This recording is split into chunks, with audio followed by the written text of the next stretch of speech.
ഇപ്പോൾ ലേബി സജീന്ദ്രനുണ്ട് എറണാകുളത്ത് നിന്ന്. ലേബി, എറണാകുളം എന്ന് പറയുന്നത് UDFന്റെ വലിയൊരു കോട്ട തന്നെയാണ്, അതിൽ സംശയമൊന്നുമില്ല. അവിടെയാണ് കഴിഞ്ഞ തവണ പി രാജീവിനെ കൊണ്ടുപോലും നടക്കാതിരുന്ന ഒരു കാര്യം. അവിടെ ഒരു വനിതാ സ്ഥാനാർത്ഥിയെ ഇറക്കിക്കൊണ്ട് KJ ഷൈൻ എന്ന് പറയുന്ന ശക്തിയായ ഒരു സ്ഥാനാർത്ഥി തന്നെയായിരുന്നു. ശക്തമായ ഹൈബി നമ്മുടെ റിപ്പോർട്ടർ പ്രസ് കോൺഫറൻസിൽ സംസാരിച്ചപ്പോൾ ഹൈബിയുടെ പറഞ്ഞ നിങ്ങൾ അങ്ങനെ നിസ്സാരമായൊന്നും കാണരുത്, സ്ഥാനാർത്ഥികൾ എതിർപക്ഷത്തുള്ളവരെ ഞാൻ വളരെ സീരിയസ് ആയി തന്നെ കണ്ടത്, ഒരു ടൈറ്റ് ഫൈറ്റ് തന്നെയാണ് നടന്നത് എന്നാണ് ഈ ഹൈബിയുടെ പറയുകയും ചെയ്തത്. എങ്ങനെയാണ് മണ്ഡലം ഇപ്പോൾ ചിന്തിക്കുന്നത്? ഞാനിപ്പോൾ നിൽക്കുന്ന പനമ്പള്ളിനഗർ ഹയർ സെക്കൻഡറി സ്കൂൾ ഒരു സെലിബ്രിറ്റി ബൂത്താണ് എന്ന് പറയാം. ഇങ്ങോട്ടാണ് ഇവിടെ ദുൽഖർ സൽമാൻ, ജോഷി, സംവിധായകൻ ജോഷി അടക്കമുള്ള സെലിബ്രിറ്റികൾ വോട്ട് ചെയ്യാൻ വരുന്ന ബൂത്താണിത്. ഇവിടെ സജ്ജീകരണങ്ങളെല്ലാം ക്രമീകരിച്ചു കൊണ്ടിരിക്കുകയാണ്. വളരെ നേരത്തെ തന്നെ പോളിംഗ് ഉദ്യോഗസ്ഥരൊക്കെ എത്തി ഇവിടുത്തെ കാര്യങ്ങൾ പറയുകയാണെങ്കിൽ UDFനെ സംബന്ധിച്ചിടത്തോളം ഒരു ഉറച്ച കോട്ട എന്ന് UDF ക്യാമ്പ് വിചാരിക്കുന്നതാണ് എറണാകുളം ലോക്സഭാ മണ്ഡലം. ഈ ലോക്സഭാ മണ്ഡലത്തിൽ കഴിഞ്ഞ ഉപതെരഞ്ഞെടുപ്പുകൾ ഉൾപ്പെടെ ഇതുവരെ കേരളം രൂപീകരിച്ചതിന് ശേഷം 16 ലോക്സഭാ തെരഞ്ഞെടുപ്പുകൾ നടന്നിട്ടുണ്ട്.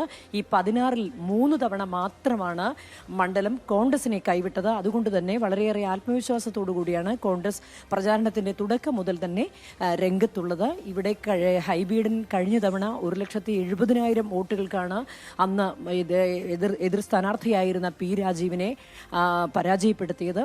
ഇത്തവണ അതുകൊണ്ട് തന്നെ ഒരു കമ്മ്യൂണൽ സമവാക്യം പാലിച്ചുകൊണ്ട് ഇവിടെ KJ ഷൈൻ എന്ന സ്ഥാനാർത്ഥിയെ നിർത്തിക്കൊണ്ടാണ് ഇത്തവണ CPM വലിയൊരു പോരാട്ടത്തിന് കളം ഒരുക്കിയിരിക്കുന്നത്. ഇവിടെ കഴിഞ്ഞ ദിവസം ഹൈബി പറഞ്ഞതുപോലെ തന്നെ ഇവിടെ UDFന് ഇത്രത്തോളം മെജോറിറ്റി ഉണ്ട്. UDFന്റെ ഒരു ചിത്രം ഇതാണ് എങ്കിൽ പോലും വളരെ ഗൗരവത്തോടു കൂടി തന്നെയാണ് UDF ക്യാമ്പ് തെരഞ്ഞെടുപ്പിനെ കണ്ടിട്ടുള്ളത്. പ്രചരണത്തിന്റെ ഓരോ ഘട്ടത്തിലും അത് വിസിബിൾ ആയിരുന്നു. അതുപോലെ തന്നെയാണ് NDA ക്യാമ്പും. കഴിഞ്ഞ തവണ അൽഫോൺസ് കണ്ണന്താനമായിരുന്നു 1,38,000 വോട്ട് ഇവിടെ പിടിച്ചതാണ്. അതുകൊണ്ട് തന്നെ ആ വോട്ടിംഗ് നില ഉയർത്തുക എന്ന ലക്ഷ്യത്തോടുകൂടി ഡോക്ടർ കെ എസ് രാധാകൃഷ്ണനാണ് നിർത്തിയിരിക്കുന്നത്. ഇതിൽ ചില സാമുദായിക സമവാക്യങ്ങൾ കൂടി തീരദേശ മേഖലയിൽ നിന്ന് കടന്നു വരികയാണെങ്കിൽ വോട്ട് നില ഉയർത്താനാകുമെന്ന് BJPയും കരുതുന്നു. സെലിബ്രിറ്റി വോട്ടർമാർ എത്തുന്ന ബൂത്തിൽ നമ്മുടെ സെലിബ്രിറ്റി റിപ്പോർട്ടർ ലേബി സജീന്ദ്രനെ തന്നെ ഞങ്ങൾ തയ്യാറാണ്.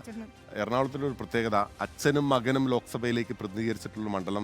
ജോർജ് ഈഡന്റെ മകൻ ഹൈബി ഈഡൻ വീണ്ടും അംഗത്തിനിറങ്ങുമ്പോൾ അച്ഛന്റെ മകൻ ജയിക്കുമോ എന്നുള്ളതാണ് പ്രധാനപ്പെട്ട ചോദ്യം. നമ്മൾ ഈ സെലിബ്രിറ്റി വോട്ടർമാരെ പറ്റി പറയുമ്പോൾ കേരളത്തിൽ മാത്രമാണ് എല്ലാവരും വരും, വോട്ട് ചെയ്യും, അവർ പോകും എന്നല്ലാതെ മറ്റ് സംസ്ഥാനങ്ങളിലെല്ലാം തന്നെ അവർ വോട്ട് ചെയ്യാൻ വരുമ്പം ഏതെങ്കിലും തരത്തിലുള്ളൊരു മെസ്സേജ് നൽകുക, അല്ലെങ്കിൽ എന്താണ് തങ്ങളുടെ രാഷ്ട്രീയ അനുഭാവിത്വം എന്ന് പറയുന്ന വിധത്തിലുള്ള പ്രത്യേകിച്ച് തമിഴ്നാട്ടിലാണെങ്കിൽ കഴിഞ്ഞ തവണ വിജയ് ചെയ്തതുപോലെ മറ്റ് ഉത്തരേന്ത്യൻ സംസ്ഥാനങ്ങളിലാണ് എല്ലാം അത് കാണുന്നുണ്ട്. പക്ഷേ കേരളത്തിൽ സെലിബ്രിറ്റികൾ അങ്ങനെയൊന്നുമല്ല.